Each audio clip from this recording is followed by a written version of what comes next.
আপনি কি জানেন এই তাল গাছ আমাদেরকে কিভাবে বজ্রপাত থেকে রক্ষা করে? চলুন জেনে আসা যাক। এই তাল গাছের মধ্যে, তাল গাছের যে কাণ্ড আছে, এর কাণ্ডের মধ্যে প্রচুর পরিমাণে কার্বন আছে।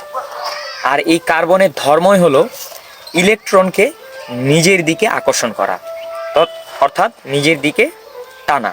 আপনার বাড়ির আশেপাশে যদি তাল গাছ থাকে, এই তাল গাছ যখন বজ্রপাত হয়, যেই বজ্রপাতটা আপনার বাড়ির উপরে পড়ার কথা, সেই বজ্রপাতকে অতি দ্রুত তাৎক্ষণিকভাবে নিজের দিকে আকর্ষণ করে এই তাল গাছ, যেটার কারণে আমরা সবাই সুরক্ষিত থাকি।